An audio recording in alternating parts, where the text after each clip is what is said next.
Hello everyone, I hope you are very healthy and consistent. In this video, we will continue from where we have left. So let's begin reading.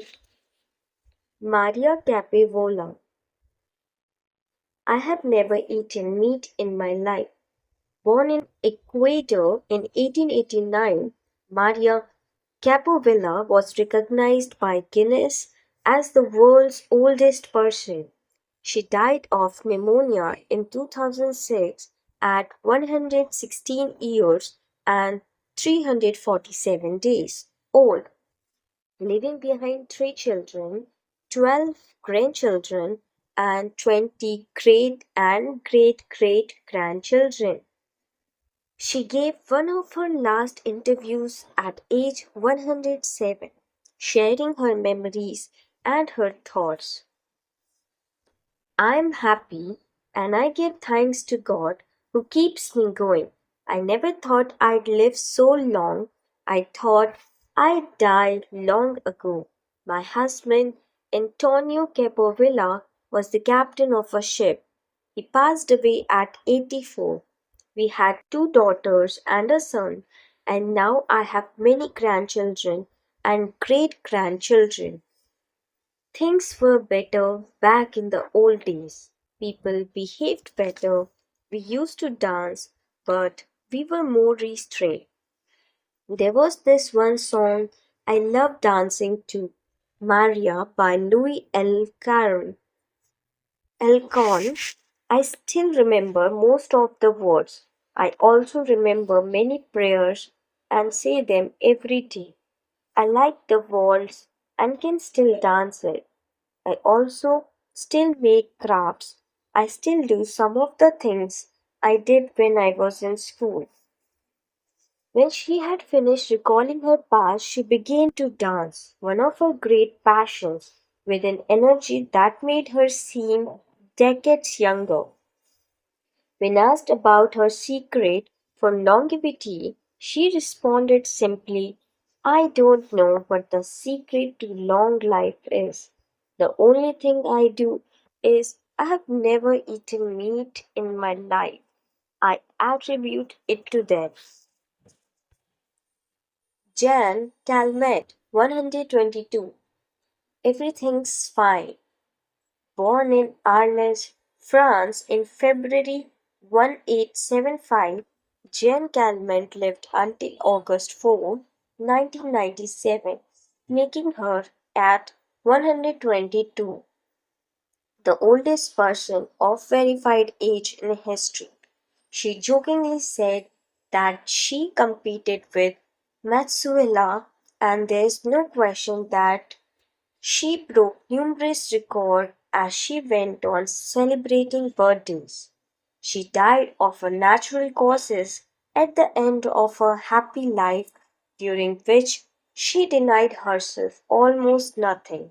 She rode a bicycle until she turned 100.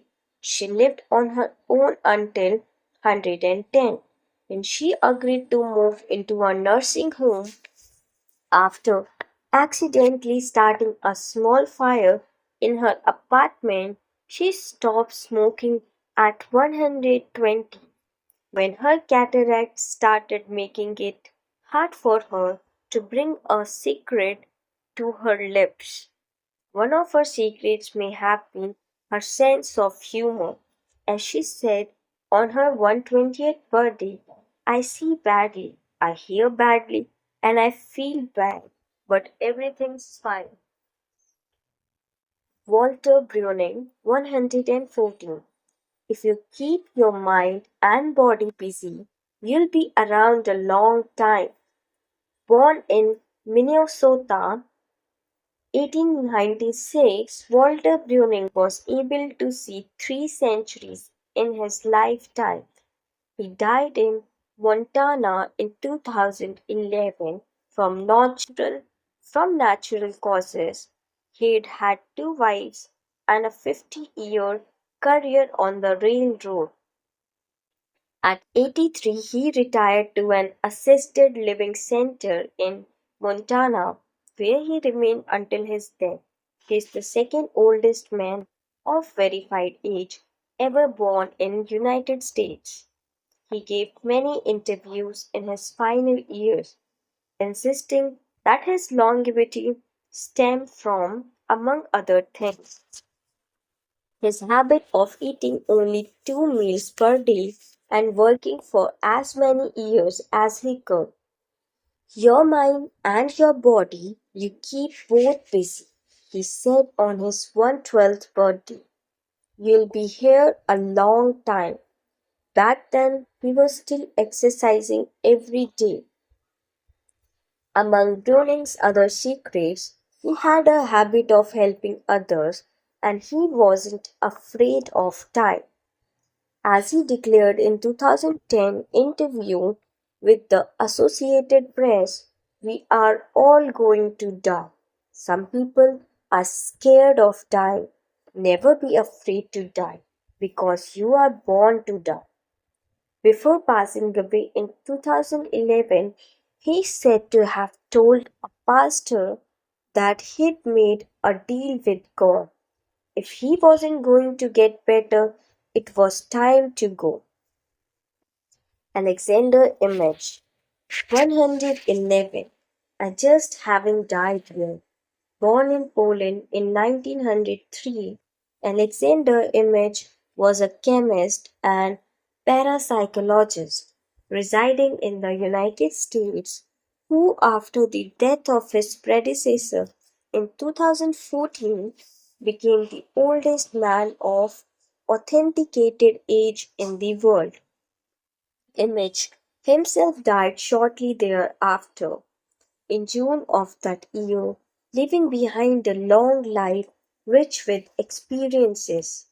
Image attributes his longevity to, among other things, never drinking alcohol. It's not as though I'd won the Nobel Prize, he said upon being declared the world's oldest man. I never thought I'd to be so old. When asked about his secret to living so long, his answer was, I don't know, I just haven't died yet. Ikigai artist. The secret to long life, however, is not held by supercentenarians alone. There are many people of advanced age who, though they haven't made it to Guinness World Record, offer us inspirations and ideas for bringing energy and meaning to our lives. Artists, for example, who carry the torch of their ikigai instead of retiring, have this power. Art, in all its forms, is an ikigai that can bring happiness and purpose to our days. Enjoying or creating beauty is free and something all human beings have access to. Hokusai, the Japanese artist who made woodblock prints in the ukiyo-e style and lived for 88 years, from the mid-18th to the mid-19th century, added this postscript to the first edition of his 100 Views of Mount Fuji. All that I have produced before the age of 70 is not worth being counted. It is at the age of 73 that I have somewhat begun to understand the structure of true nature, of animals and grasses, and trees, and birds, and fishes, and insects. Consequently, at 80 years of age, I shall have made still more progress at 90. I hope to have penetrated into the mystery of things at 100 years of age. I should have reached decidedly a marvelous degree, and when I shall be 110, all that I do, every point and every line shall be instinct with life. In the pages that follow, we have collected some of the most inspirational words from artists interviewed by Camille Sweeney for the New York Times. Of those still living, none have retired, and all still enjoy their passion, which they plan to pursue until their final breath, demonstrating that when you have a clear purpose, no one can stop you. The actor Christopher Plummer, still working at 86, reveals a dark desire shared by many who love the profession. We want to drop dead on stage. That would be a nice theoretical way to go. Osamu Tezuka, the father of modern Japanese manga, shared this feeling before he died in 1989. His last words as he drew one final cartoon were, "Please just let me work." The 86-year-old filmmaker Frederick Wiseman declared on a stroll through Paris that he likes to work, which is why he does it with such intensity. Everybody complains about their aches and pains and all that, but my friends are either dead or are still working, he said. Carmen Herrera, a painter who just entered her 100th year, sold her first canvas at age 89.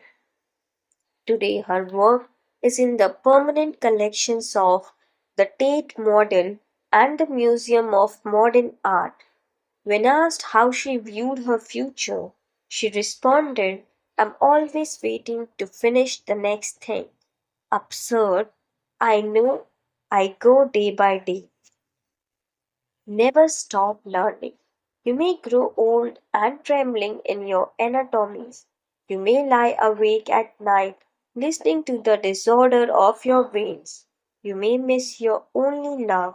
You may see the world about you devastated by evil lunatics, or know your honor trampled in the sewers of baser minds.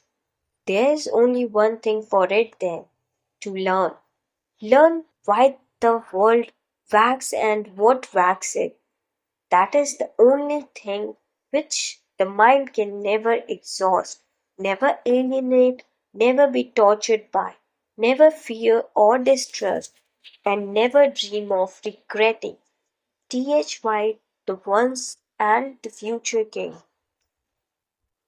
For his part, naturalist and author Edward O. Wilson asserted, "I feel I have enough experience to join those who are addressing big questions."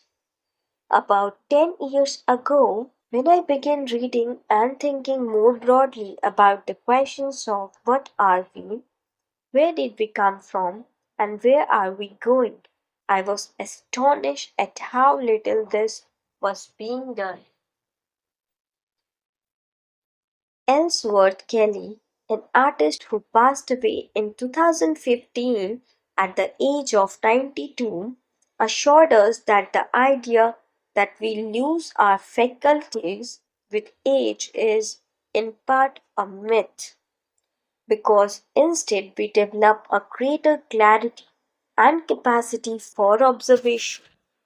It's one thing about getting older, you see more. Every day I'm continuing to see new things. That's why there are new paintings. At 86, the architect Frank Gehry reminds us that some buildings can take 7 years from the time you are hired until you are finished. A fact that favors a patient attitude with regard to passage of time. The man responsible for the Guggenheim Museum, Bilbao, however, knows how to live in the here and now. You stay in your time, you don't go backward. I think if you relate to the time you are in, you keep your eyes and ears open. Read the newspaper, see what's going on, stay curious about everything. You will automatically be in your time. Longevity in Japan, because of its robust civil registry, Many of those verified as having lived the longest are found in the United States. However, there are many centenarians living in the remote village in other countries. A peaceful life in the countryside seems pretty common among people who have watched a century pass. Without question, the internal superstar of longevity is Japan, which has the highest life expectancy of any country in the world. In addition to a healthy diet, which we will explore in detail, and an integrated healthcare system in which people go to the doctor for regular checkups to prevent disease.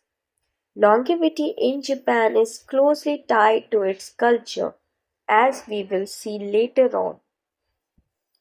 The sense of community and the fact that Japanese people make an effort to stay active until the very end are key elements of their secret to long life. If you want to stay busy even when there's no need to work, there has to be an ikigai on your horizon, a purpose that guides you throughout your life and pushes you to make things of beauty and utility for the community and yourself. With this, we have completed chapter 5. I hope you enjoyed it as much as I did, and we will begin with chapter 6, Lessons from Japan's Centenarians, Traditions and Proverbs for Happiness and Longevity in the next video. So please like, share, and subscribe to my channel for more such videos. Thank you everyone.